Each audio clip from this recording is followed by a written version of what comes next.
Halo semuanya, bertemu lagi dengan Pipau. Hari ini Pipau bertemu lagi dengan kalian. Kompetensi dasar dan indikator pada hari ini adalah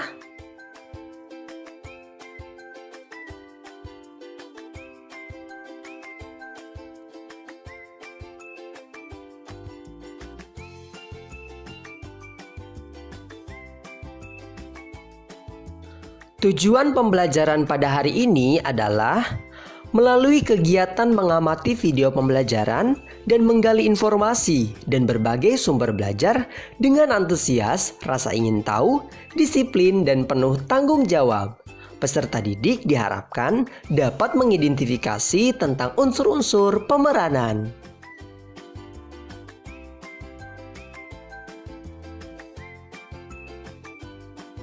Materi pada hari ini, unsur-unsur pemeranan. Unsur-unsur pemeranan yang pertama adalah lakon.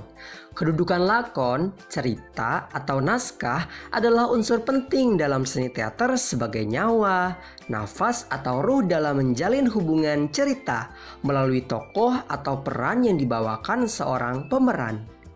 Lakon, cerita atau naskah adalah hasil karya pemeran, seniman atau sastrawan yang diwujudkan atau diangkat ke atas pentas seni teater, baik pertunjukan langsung maupun tidak langsung. Lakon atau cerita adalah bahan baku atau sumber ide, gagasan, dan pesan moral untuk berkreativitas melalui seni teater. Selanjutnya adalah unsur penokohan dan perwatakan. Unsur-unsur pemeranan penokohan di dalam seni teater dapat dibagi dalam beberapa kedudukan, tokoh atau peran. Yang pertama adalah protagonis. Protagonis adalah tokoh utama, pelaku utama atau pemeran utama, disebut sebagai tokoh putih. Kedudukan tokoh utama adalah memainkan cerita hingga cerita mempunyai peristiwa dramatis atau konflik pertentangan. Yang kedua adalah antagonis. Antagonis adalah lawan tokoh utama atau tokoh protagonis. Penghambat pelaku utama disebut sebagai tokoh hitam. Kedudukan tokoh berlawanan adalah yang menghalangi, menghambat itikat atau maksud tokoh utama dalam menjalankan tugasnya atau mencapai tujuannya.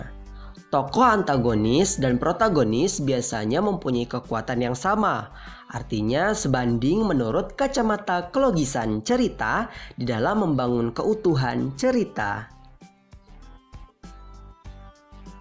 Yang ketiga adalah deuteragonis.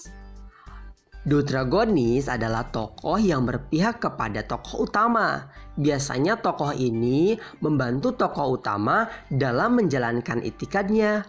Kadangkala tokoh ini menjadi tempat pengaduan atau memberikan nasihat kepada tokoh utama.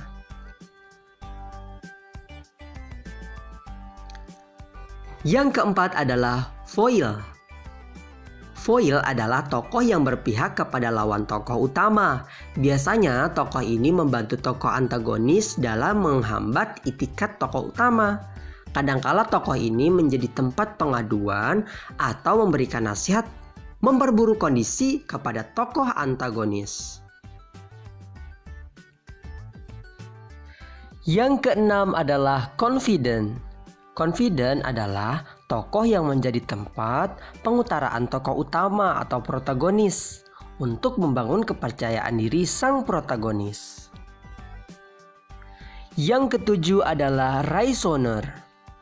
Raisoner adalah tokoh yang menjadi pengisi suara di balik layar.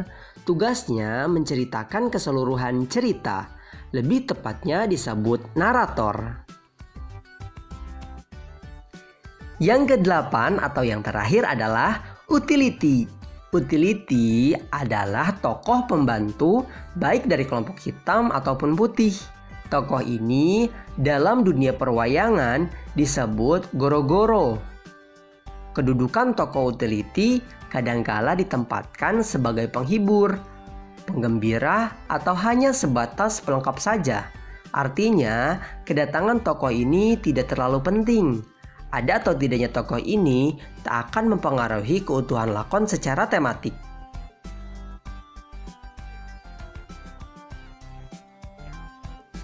Unsur-unsur pemeranan selanjutnya adalah unsur tubuh. Tubuh dengan seperangkat anggota badan dan ekspresi wajah adalah unsur penting yang perlu dilakukan pengolahan atau pelatihan agar tubuh kalian memiliki stamina yang kuat, kelenturan tubuh, dan daya refleksi atau kepekaan tubuh. Bahwa seorang pemain harus rajin dan disiplin melakukan olah tubuh dalam melalui teknik pemeranan. Selanjutnya, unsur suara. Suara atau bunyi yang dikeluarkan indera mulut dan hidung melalui rongga dan pita suara adalah salah satu unsur pemeranan yang berfungsi untuk menyampaikan pesan pemeran melalui bahasa verbal atau pengucapan kata-kata. Dalam pengolahan suara atau vokal perlu juga dilakukan pemanasan atau olah suara atau olah vokal.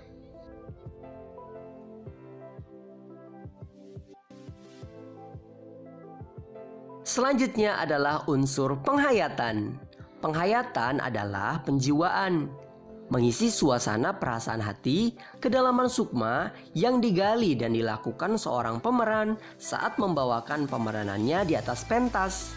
Unsur penghayatan dalam seni peran perlu memperoleh perhatian khusus, sebab setiap pemeran dalam membawakan pemeranannya akan terasa berbeda.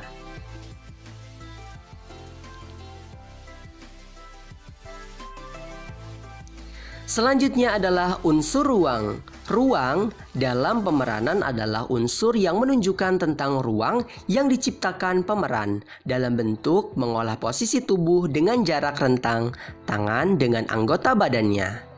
Memahami pengertian ruang biasanya adalah tempat area, wilayah untuk bermain peran dalam melakukan gerakan diam atau pose atau gerakan berpindah. Hal ini dapat dilakukan dengan mengolah pada irama gerak, langkah, cepat, lambat, dan sedang, garis dan arah langkah, horizontal, vertikal, diagonal, zigzag, dan lain-lain.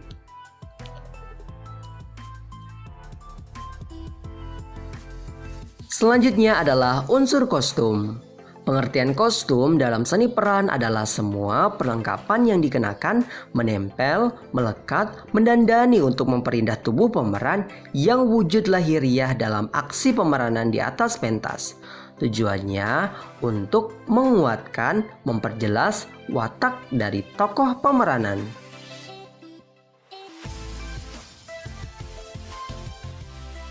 Selanjutnya adalah unsur properti. Pemahaman properti dalam pemeranan adalah semua peralatan yang digunakan pemeran, baik yang dikenakan atau yang tidak melekat di tubuh, tetapi dapat diolah dengan menggunakan tangan dan berfungsi untuk penguat watak atau karakter seorang pemeran, seperti tas, topi, dan lain-lain.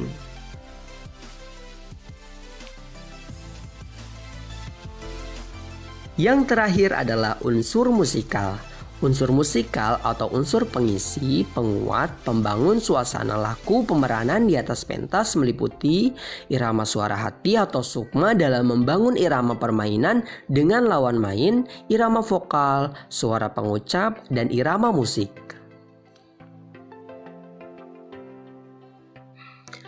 Kesimpulan.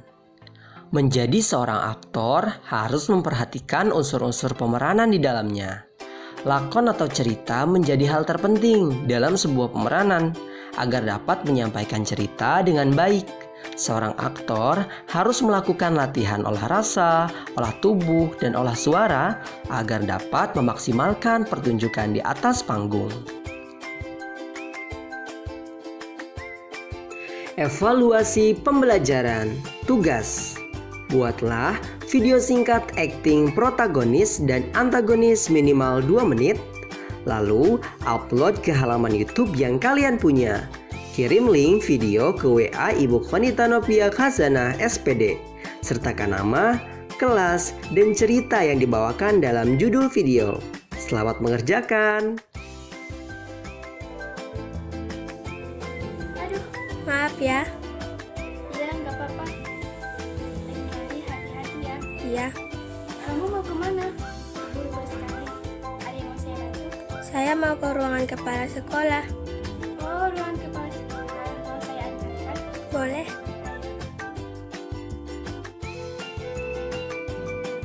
Maaf ya. Lo bilang maaf. Lo pikir dengan cara lo minta maaf baju gue bisa kembali ke semula gitu? Dengar ya, baju gue 2 kali lipat dari uang jajan lo selama 1 bulan. So, lo harus jadi modal gue selama